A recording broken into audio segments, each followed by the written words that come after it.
Hello everyone, आज के इस वीडियो में हम लोग करने वाले हैं क्लास 7 का एनसीईआरटी, जहाँ पे हम लोग एनसीईआरटी सीरीज़ कर रहे थे। तो आज है हमारा डे 10। ओके, तो आज है हमारा विद्युत धारा और इसके प्रभाव चैप्टर का नाम। तो अगर वीडियो थोड़ा भी पसंद आता है तो प्लीज़ वीडियो को लाइक एंड चैनल को सब्सक्राइब जरूर कीजिएगा। ये आपके आने वाले एग्जाम के लिए बहुत ही महत्वपूर्ण साबित हो सकते हैं। तो इसमें सबसे पहला पॉइंट हम लोग देखते हैं, विद्युत परिपथों को परिपथ आरेखों से दिखाया जाता है। तो देखिए, ये एक सर्किट है, विद्युत परिपथ है। तो इसके लिए हम लोग पहले यहाँ पे एक चीज़ देखेंगे, फिर समझ में आएगा। विद्युत परिपथों को, जैसे कि उसमें जो भी बैटरी चाहे स्विच या फिर सेल वगैरह लगा रहता है, उसको हम लोग एक कुछ सिंबल से उसको डिनोट करते हैं, है ना। तो आइए देखते हैं कौन कौन सा सिंबल है। अगर सेल को दर्शाना हो तो इस टाइप का सिंबल रहेगा, ठीक है। एक धनावेश है, ऋणावेश का इस टाइप का सिंबल। जब आप लोग को पता है, हम लोग सिर्फ यहाँ पे रिवाइज कर रहे हैं, कोई रिवीजन कर रहा है। ये सब चीज़ आप लोग को पहले से ही पता होगा, हम लोग इसको रिकॉल कर रहे हैं। ओके, और देखिए फिर स्विच ऑन वाले को, अगर ये जो गेट टाइप का है, ठीक है, ये बंद रहेगा अगर, ठीक, तो स्विच ऑन है। ओके, और अगर स्विच ऑफ है तो ये देखिए, ये खुला है ना, तो ये स्विच ऑफ है। मतलब कि कोई भी करंट इसमें से नहीं जा पाएगा ना। यहाँ पे तो ऑफ हट गया तो ऑफ हो गया, और यहाँ से करंट जा पाएगा, इसलिए स्विच ऑन है। बैटरी का सिंबल ऐसा रहेगा, बहुत सारे सेल को मिला के बैटरी बनता है ना। संयोजी तार कुछ इस प्रकार का रहेगा। तो आइए देखते हैं, यहाँ पे दो सर्किट बना हुआ है, परिपथ बना हुआ है। तो देखिए यहाँ पे आप लोग को दिख रहा होगा, ये किस चीज़ का सिंबल है, सेल का, है ना। और ये स्विच ऑन का, क्योंकि ये दोनों मिला हुआ है तो इससे करंट प्रवाहित होगा तो बल्ब जल जाएगी, है ना। और यहाँ पे देखिए, यहाँ से करंट प्रवाहित नहीं हो रहा है, ओके, क्योंकि स्विच ऑफ है, यहाँ पे बंद है, तो इसलिए बल्ब नहीं जला है। बल्ब जलने का सिंबल ऐसा आप लोग देख सकते हैं ना। तो इस प्रकार आप लोग समझ सकते हैं, विद्युत परिपथों को, सर्किटों को परिपथ आरेखों से दिखाया जा सकता है। ओके, अगला पॉइंट है बल्ब। बल्ब के बारे में हम लोग सभी जानते हैं। बल्ब में एक पतला तार होता है जिसे तंतु या फिलामेंट कहते हैं। ओके, यह टूट जाता है तो बल्ब फ्यूज कहलाता है ना। जैसे कि बल्ब जब अचानक काम करना बंद हो जाए, मतलब कि वो फ्यूज हो गया, मतलब उसमें जो पतला सा तार होगा, फिलामेंट, वो टूट गया होगा, ठीक है, इसलिए उसको बोलते हैं फ्यूज। ओके, अगला है, किसी तार से विद्युत धारा प्रवाहित होती है तो वह गर्म हो जाता है। ऑब्वियसली आप लोग इसको जानते ही होंगे। और जैसे कि बल्ब हो गया, वो जलता है तो बहुत देर तक जलेगा, तो उसको टच करेंगे तो वो गर्म हो जाता है।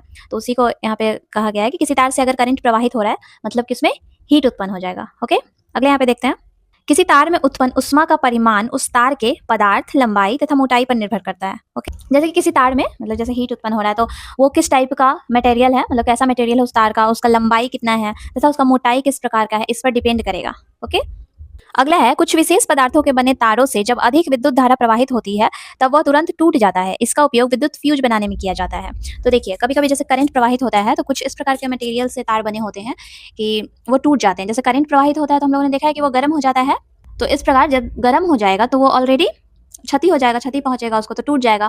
तो इसका उपयोग हम लोग कहाँ करते हैं, विद्युत फ्यूज बनाने में। ओके, जैसे कि अगर, जैसे आप लोग देखते होंगे शॉर्ट सर्किट से आग लग जाता है चाहे कुछ ये, तो उससे बचाने के लिए इस विद्युत फ्यूज का उपयोग किया जाता है। जैसे करंट अगर बहुत ज़्यादा प्रवाहित हो जाता है, ठीक है, तारों में, तो उससे बचने के लिए उसमें इस प्रकार का तार यूज करेंगे कि वो ज़्यादा प्रवाहित होने पे वो तार टूट के गल जाए, ठीक है। और टूट के नहीं गलेगा तो और ज़्यादा उसमें करंट बहने लगेगा तो उससे आग लगने की संभावना होती है ना। इसलिए विद्युत फ्यूज में इसी प्रकार का तार डाला जाता है कि वो ज़्यादा प्रवाहित होगा करंट तो वो टूट के, मतलब कि गिर जाए, हट जाए, है ना। अगला है, आजकल फ्यूज की जगह एमसीबीज, मतलब कि लघु परिपथ विच्छेदक का उपयोग किया जाता है।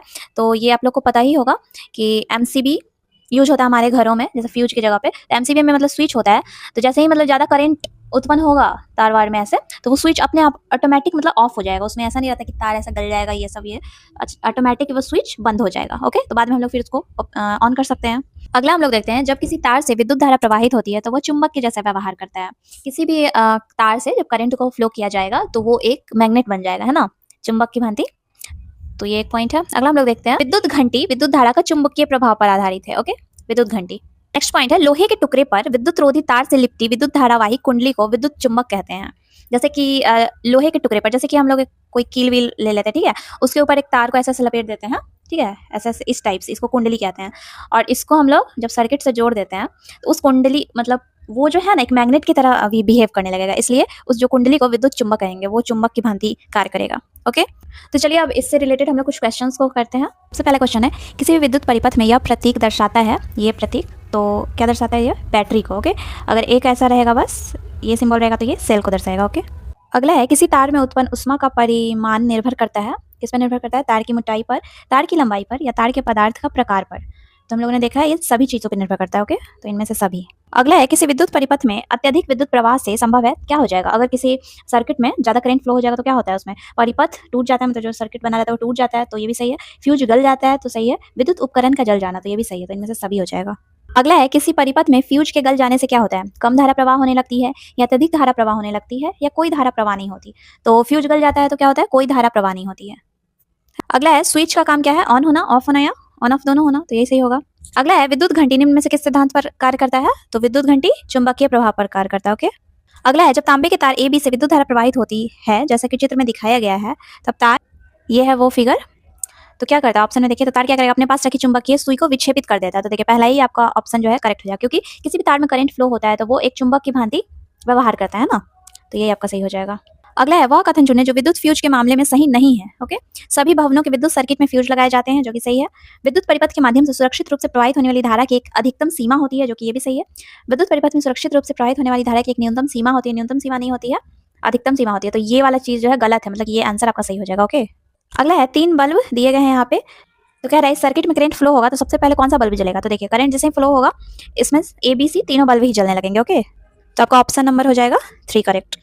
अगला है जब कोई स्विच ऑफ स्थिति में हो तो क्या होता है? सेल के धनात्मक टर्मिनल से शुरू होने वाला सर्किट स्विच पर रुकता है, या सर्किट खुला है, या इसमें कोई धारा प्रवाहित नहीं होती, या कुछ समय बाद धारा प्रवाहित होती है। तो देखिए जब स्विच ऑफ की स्थिति में हो मतलब कि सर्किट खुला है ना, और इसमें कोई धारा प्रवाहित नहीं होती, आपका 2 और 3 हो जाएगा करेक्ट।